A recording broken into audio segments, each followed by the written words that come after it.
Une partenaire de l'émission, donc Élodie Jacques, pour la carte blanche, qui va nous montrer son expertise sur le thème de l'émission, le développement des compétences accrues. Bonjour, donc je m'appelle Élodie Jacques, je suis la fondatrice et la co-dirigeante de Self-Care Success, donc qui est spécialisée en accompagnement en milieu naturel, notamment à destination des entreprises, puisqu'on accompagne les dirigeants notamment sur leur charge mentale. On accompagne les équipes qui ont des problèmes de gestion du stress et de cohésion. Et on est spécialisé notamment dans le traitement du burn-out. Développement de compétences et performances accrues fait particulièrement sens puisque nous, c'est notre mission d'accompagner et de réconcilier un peu justement la santé et la performance. On a beaucoup parlé dans cette émission de l'accroissement des compétences techniques. Et nous, notre rôle, ça va vraiment être plus porté vers justement la performance, puisque il fut une époque où on mettait finalement des collaborateurs en formation parce qu'il y avait du budget de formation. Mais c'était pas toujours pertinent, où on n'allait pas vérifier la plus-value que ça allait apporter à l'entreprise. Et là, aujourd'hui, d'autant plus dans le contexte actuel, il y a une nécessité d'accroître la performance pour maintenir les entreprises à flot ou pour justement les aider à se développer pour se sortir de la crise et performer tout simplement, puisque c'est le but d'une entreprise. On a longtemps séparé la performance et la santé. Nous, on a à cœur de réconcilier les deux. Pourquoi ? Parce que l'humain est un formidable levier de performance, pour autant qu'on ne l'épuise pas au passage.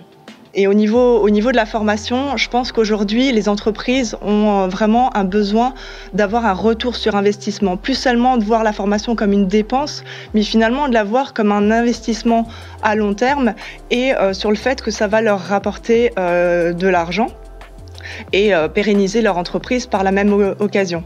Par exemple, nous, dans nos accompagnements, on va accompagner les dirigeants sur leur charge mentale, on va accompagner au niveau de la cohésion d'équipe. Qu'est-ce que ça génère ? Ça génère en moyenne moins 30% d'absentéisme.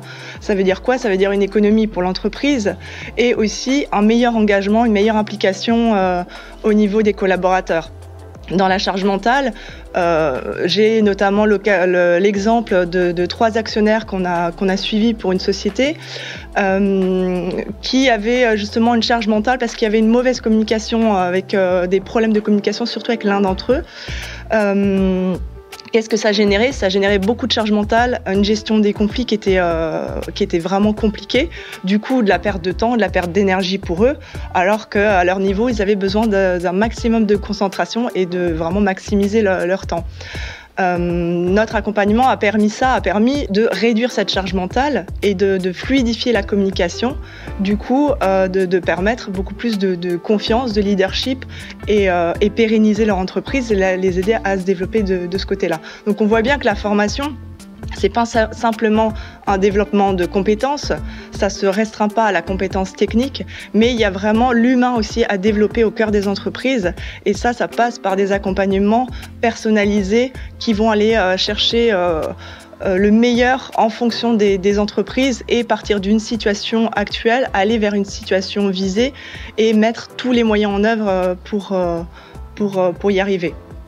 Est-ce que le fait d'être trop dans la performance, à contrario, ne nuit pas aussi à une forme... Est-ce que ça peut pas augmenter la charge mentale ?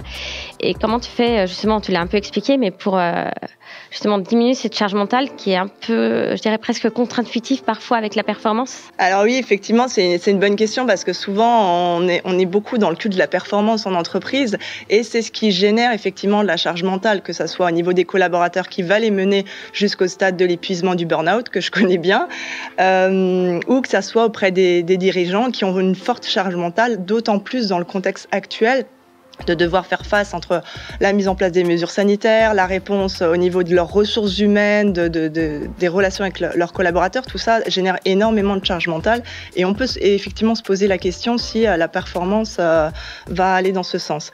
Et notre réponse à nous, c'est de justement utiliser ces compétences humaines au service de la performance et non pas la performance au détriment des compétences humaines, ce qu'on a longtemps fait pendant des années où c'était les résultats qui primaient et finalement on ne mettait pas du tout l'accent sur l'humain, sur la prise en compte aussi de certaines particularités chez certains collaborateurs et de créer vraiment une réelle cohésion. On a souvent associé la cohésion à des team building, mais finalement, on se rendait bien compte que c'était 2-3 jours ou des fois une journée de bonne ambiance, mais pas avec un réel objectif derrière. Nous, c'est de cette manière qu'on accompagne les entreprises.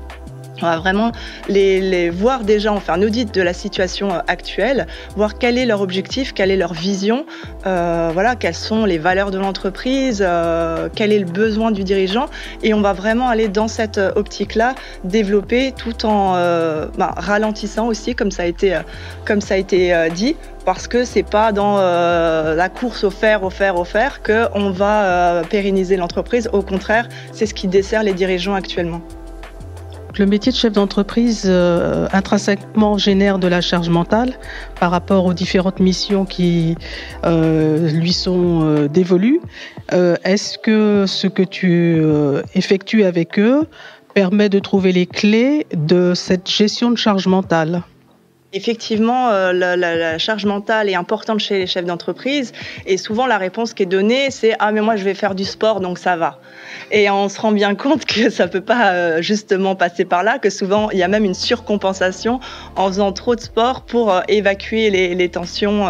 Ce que je fais, c'est que étant thérapeute corporelle, moi je vais vraiment les accompagner justement sur ce qui se passe au niveau du corps et les aider à utiliser leur corps comme une ressource et non plus à l'épuiser ou à s'en occuper une fois qu'il est trop tard ou une fois qu'ils sont en épuisement, puisque malheureusement le burn-out ne touche pas que les collaborateurs, ça touche aussi de plus en plus de dirigeants d'entreprise et la période actuelle fait que ça va aller en s'accroissant.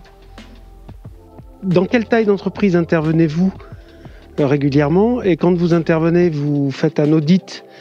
Jusqu'à quel niveau votre audit est un devis ou à partir de quel moment il devient payant? C'est-à-dire comment vous diagnostiquez en fait le besoin et qu'est-ce que ça coûte? Est-ce que ce diagnostic est payant? Est-ce qu'il est gratuit? Jusqu'où? Comment?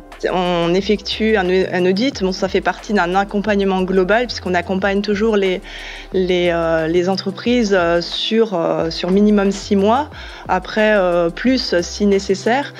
Et on va vraiment déterminer en fait la situation actuelle et se rendre compte sur place ou avec le dirigeant selon ses disponibilités en fonction de l'accompagnement qu'il désire, si c'est pour lui ou pour ses équipes, de la situation actuelle, des blocages, de comment ça fonctionne. On fait aussi une enquête quand c'est sur des accompagnements de cohésion. On va faire aussi une enquête au niveau des collaborateurs pour vraiment arriver à cibler les besoins des collaborateurs, les besoins du dirigeant et pouvoir finalement donner une réponse globale qui permette d'évoluer au niveau des entreprises. Donc ça fait partie d'un accompagnement global où on intervient d'abord en audit, où on intervient une partie en visio et une partie sous forme d'immersion en pleine nature, puisqu'on a cette idée de sortir du cadre de l'entreprise pour aller challenger, pour aller travailler en cohésion, en gestion du stress sur différents aspects. Puisque dans nos accompagnements, on mélange l'aspect, les bienfaits de l'aspect militaire, puisque mon associé est un ancien militaire, donc c'est la cohésion et le dépassement de soi militaire avec le développement personnel. Et ça nous permet de répondre au mieux aux exigences des entreprises. Donc c'est souvent des entreprises de plus de 200 salariés. Après, la taille diffère, ça dépend. Et puis au niveau de l'accompagnement des dirigeants, ça peut être des dirigeants qui ont déjà une équipe. Ça peut être aussi des entrepreneurs qu'on accompagne justement sur la charge mentale, parce que c'est pas le burn-out, c'est pas seulement un problème au niveau des grandes entreprises, ça c'est à tous les niveaux. Alors au niveau du coût, effectivement, on voit ça sur devis avec les entreprises au cas par cas, voilà, parce qu'on n'est pas dans des formations préformatées, donc voilà, il n'y a pas d'intérêt à donner un chiffre comme ça, mais on voit ça selon les besoins des entreprises, selon l'accompagnement dont ils ont besoin, et on va déterminer ça avec eux. Merci beaucoup Élodie, merci pour ton intervention.